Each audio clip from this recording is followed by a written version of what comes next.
Hello, everyone, and welcome back to the channel. John Owen talks about sports and movies. Thank you for checking out today's video. I always appreciate the support, and let's get into it.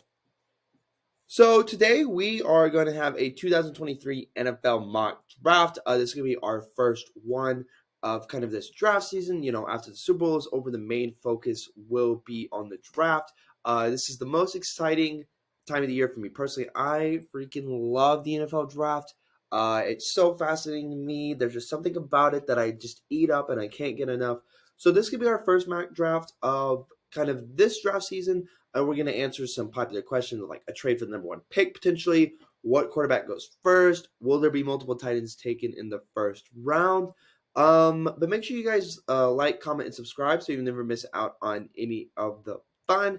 And now we're going to hop over to the little PFF simulator. All right, everyone. So we've hopped over to the PFF draft simulator.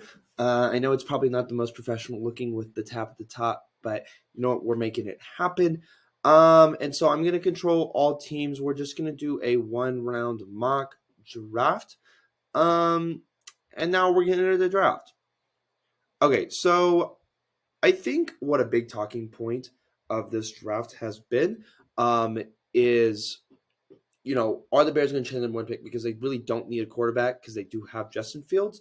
And if they're going to move off of him, they could give him another year, see what he's going to do, and potentially get a better quarterback next year. And so me personally, I think there's one team that makes a really obvious trade to go get the number one pick because they need a quarterback and they need it now. And I think it's going to be the Colts. I'm just going to force this trade because I don't want to have to make it work. But, I think the Colts are in prime position to go jump up to the number one pick and go get the quarterback that they want. So I do think that there's going to be a pick, a trade. I think that why didn't it? Okay, I'm not exactly sure why it worked. So we're just going to go ahead and make the trade again.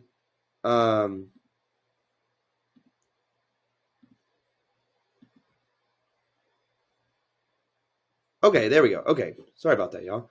Okay, so now we've got the Colts at the number one pick. So now the question becomes, what quarterback are they going to take? So we're going to go to quarterback. We're going to filter out. So I think it's either going to be Bryce Young or Will Levis. Me personally, I'm not a big Will Levis fan. I think he's really raw and would be really risky to go and trade up all the way for the number one pick for. But he does have a great arm and great kind of prototypical quarterback tools and skills that we look for. I think Bryce Young is by far and away the best quarterback in this class. He's the best playmaker. He just makes things happen. His poise is unreal. He can make every NFL throw. He's very mobile. But teams are really concerned about his size because he is under 200 pounds, and I think he can definitely beef up. But at the moment, and I think his combine weight might ease that. But, at the moment, he is under 200 pounds and nobody's ever succeeded at that weight. So I think teams are worried. And this mock draft is based off of what I think teams will do, not what I think they should do. And so I think, honestly, the Colts are probably just going to go ahead and take Will Levis at 1. So I think this is pretty obvious to the Texans. They are in desperate need of a quarterback. I don't think they're really in a position where they can wait maybe on next year's draft class. So I think they go ahead and get the best quarterback in the draft in Bryce Young. Conversely, I think the Cardinals can have a really, really, really easy decision here. Or not really easy, but they're in a great position here. They can kind of pick, whatever defensive player they think is gonna whoever they have number one on the board defensively. Now, I think honestly, Jalen Carter and Will Anderson are probably the two best prospects in this class, legitimately. And so I think the Cardinals take their pick of whoever they think they want. Losing J.J. Watt in retirement and then Zach Allen potentially in free agency, I think leaves them with a huge need at edge. So I think they go ahead and take Will Anderson. So that leaves the Bears, who kind of literally need everything. I mean, look how many needs they have over there. Honestly, I think that, you trade back, you get a lot of picks, and you end up with arguably the best player in the draft, Jalen Carter. I think it's a great start for the draft for the team in the Windy City. Right, so now this is where I think things could get potentially really interesting. Because because you have Seattle who and Detroit, honestly, who have quarterbacks who a lot of people kind of consider kind of bridge quarterbacks. Um, and so you're like, hey, like, are we sure we're gonna be up here again? They're in a really unique position of, maybe the Broncos and the Rams may not be this bad again. Do we go ahead and get a quarterback and let them sit, or do we continue to build on what we have already? Because they both have massive needs on defense. I personally think that Geno Smith and definitely more Jared Goff have longer runways than I think people are giving them credit for. So I don't think either one of them take quarterback. Um, I think Seattle's going to take Tyree Wilson from Texas Tech, wreck him. And then I think that Detroit's going to follow that up with another defensive lineman pick. Let me go find him. And Miles Murphy. I think these PFF prospect rankings are a little interesting. So this is just kind of like my own personal opinion. I just think that quarterback is not as pressing of a need, and they have really other pressing needs.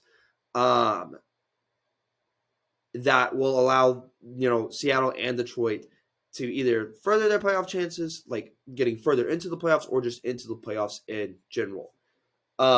Now, if you're the Raiders, you're sitting right here. You get arguably the best pocket. You have the chance to get the best pocket passer in the class.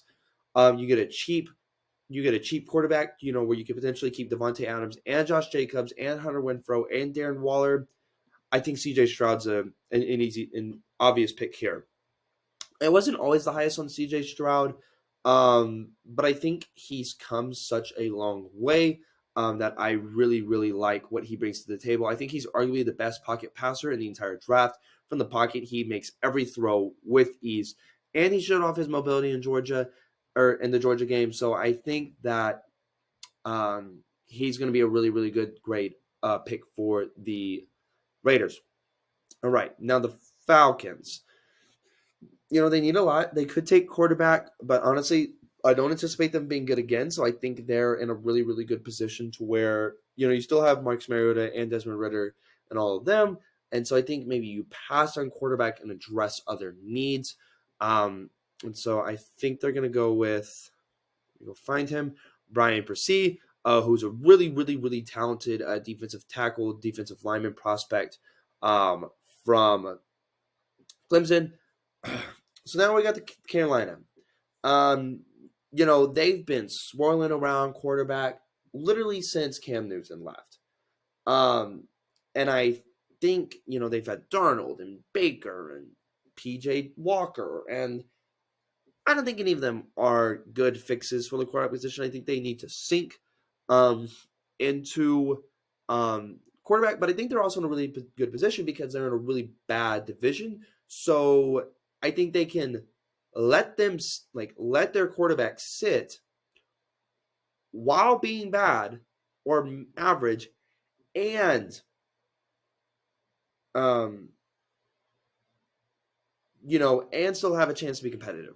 So I think they're in a really I think they're in the best position to take Anthony Richards, who I think honestly who has the potential to be the best quarterback in this class. 6'4", amazing athleticism, amazing cannon of an arm. He's got every single tool you could ever want. I think it would just be crucial for them to just be able to develop him and let him sit and just let him sit. And let him develop, because he is a multiple year project, but I don't see that division getting better anytime soon. I think that division just across the board is a long way from being good. And so I think, they're all going to be average or mid. So that allows you to just be average or mid at quarterback, win 7-8 games, maybe still win the division and still be competitive, while letting your quarterback sit. So now the Eagles are in a really fascinating position as well. I think that this pick is really going to depend on who they end up losing in free agency, but I think, they're not going to be able to retain the combination of Darius Slay, James Bradbury, and C.J. Gardner-Johnson. So I think they're going to have to go corner, and I think here they go Devon Witherspoon, who I think is the best corner in the draft. But honestly, I think that pick's really going to depend on who they end up losing in free agency. All right, so now we've got this next stretch of Tennessee, Houston, and the Jets. I think this is where we see a run on offensive linemen. There's three really, really good tackle prospects. So let me go to them. Offensive tackle. Um, in Paris Johnson, Peter Skronsky, and Broderick Jones. Um, I think Paris is probably the most it's probably the best one on that bunch. Broderick's got the highest ceiling, but Peter's just really, really solid as well. And so I think it really just kind of depends on your personal preference between the three. I know Tennessee desperately needs a receiver, but they also need offensive line help. And I think that you can heavily pour into offensive weaponry in the later rounds of the draft. And so I think they're going to go with Paris Johnson. Houston will get just more offensive lineman help to protect Bryce Young, who they just drafted with the second overall pick. And then honestly, I think, so the top four quarterbacks are off the board. The Jets aren't going to go quarterback. Uh, and they're probably going to get one in free agency anyways, in some form, whether it be Derek Carr or Aaron Rodgers or someone. And so I think they're just going to go ahead and get Broderick Jones. So now you've got New England, and they're kind of at a crossroads as well. What do you do if you're New England? I think the number one thing you've got to do is get some offensive weaponry. I mean, you're probably going to lose Jacoby Myers, who's your best receiver, which is not a great best receiver. The first thing they do is hire an actual offensive coordinator, not have freaking Matt Patricia call the plays, so they can kind of get Mac Jones back on track. So I think they take a weapon. So if we look at receivers and the tight ends, who do you take? Who do you take? And so, it's a really, really good tight end class. Dalton Kincaid, Michael Mayer are both really, really good. Luke Musgraves is really good. The receiver class, I think, is interesting. I don't think there's like a surefire, can't miss wide receiver prospect in this class, but I still think it's good. Honestly, while I don't think he's the absolute best receiver in this class, I think there's a case to be made for him.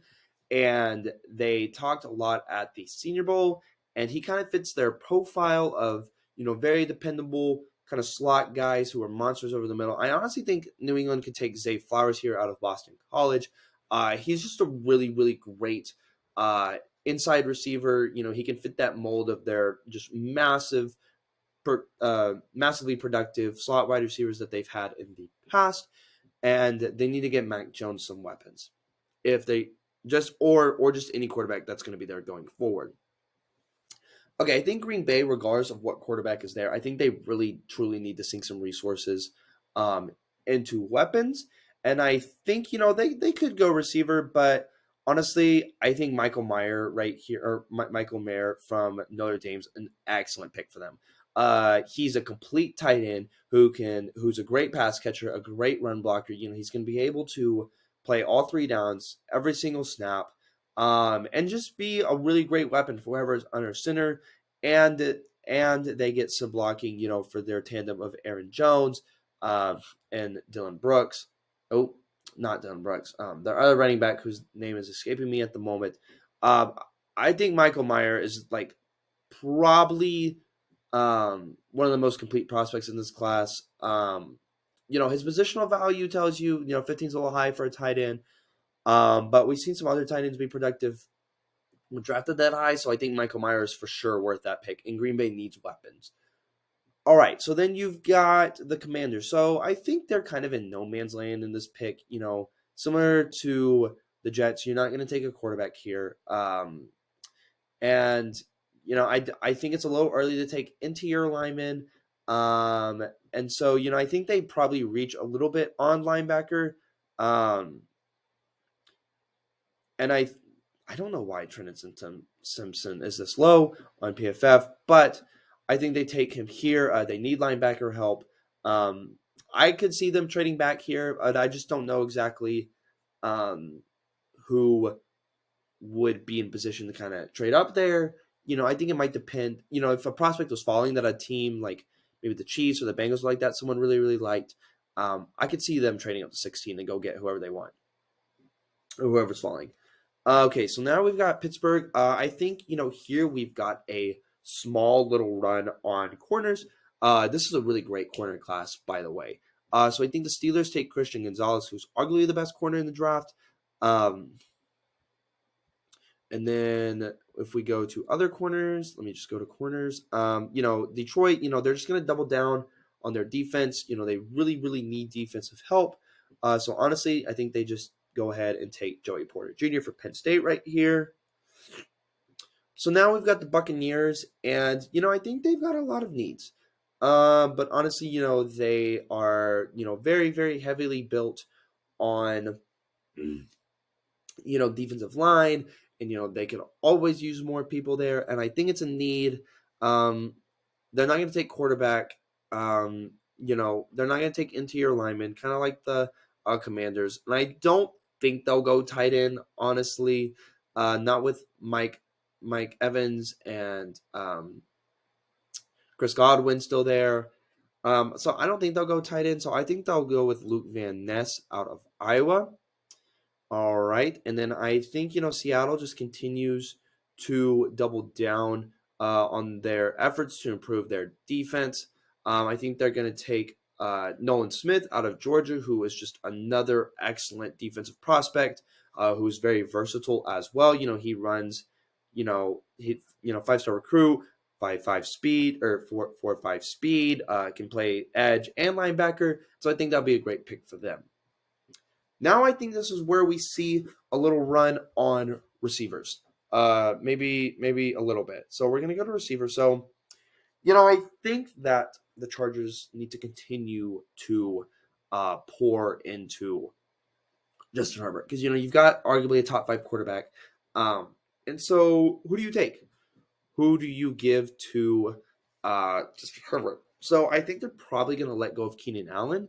So I think, well, why not get yourself a Keenan Allen replacement in Jackson Smith and Jigba? I think if Jackson Smith and Jigba, has the year that we kind of were projecting him to have, he's probably a top 10 pick, but because he was hurt, and stuff like that, I think he's going to end up falling, unfortunately. But, for the Chargers, that's a really, really great thing. So now you've got the Ravens, and I think the Ravens, similar to, assuming Lamar is still there, I mean, I think they would be absolutely idiotic to let Lamar go. But I think, they're going to go with receiver as well. And so, I think it's just kind of like a pick 'em at this point, like who do you kind of prefer? And so honestly, I think that the Ravens are probably just going to go with Quentin Johnson. He's a really, really big weapon. And so I think that, he'll end up being a really, really good pick for them. Minnesota, they have to go defense right here. They're going to be stupid if they don't. I think this pick really depends on who they end up letting go in free agency. If they let go of Harrison Smith, they'll go safety. If they let go of Eric Kendricks, they'll go linebacker. I honestly think they'll probably just or even if Harrison Smith isn't gone, find a replacement for him. He is 34 years old. I think Brian Branch is one of the best prospects in this class, but just because of positional value for safety, he's going to end up falling. So I think the Vikings are going to be able to pick him up right here. Okay, so next we've got the Jacksonville Jaguars. I think there could be a case here to make for getting a receiver, but they've got a pretty solid core as well, and they're getting Calvin Ridley, so I don't really think that's a position of need. So if we go to corner, I think DB something that they'll need, just kind of general help on defense, just to add on, not that they were bad or anything, but like I said, I think these are really interesting position and overall ranking, so we're just going to ignore that. And I think they're just going to go Cam Smith corner out of South Carolina. I think this is a pretty easy pick for the Giants. You get Jordan Addison. You are in desperate need of receiver help, and so you get the best receiver available, who could still make a case to be the best receiver in class. So now you've got the Dallas Cowboys. So if you're the Cowboys, what do you need? You feel like, well, I would love to get rid of Dak, but, you're just not going to get, you're not going to find the value of a quarterback right here at this pick. And so, honestly, they've got Micah Parsons, DeMarcus Lawrence, but the interior of their line is not great. And Cansey from Pittsburgh, defensive lineman, is making a huge push up the boards. So I honestly think they probably take him here. If you're the Bills, you've got to improve your run game. You have to be able to run the ball more effectively. And I think getting some interior lineman help will help with that. And I think Osiris Torrance is probably the best interior lineman of this class, and you're able to get him right here. And so now we've got Cincinnati. I think we've been talking about offensive line for the entire time Joe Burrow is there. They've got to continue to address it until they get it down. So I think that they're going to go with Anton Harrison, a tackle out of Oklahoma. I think this is good value for them right here.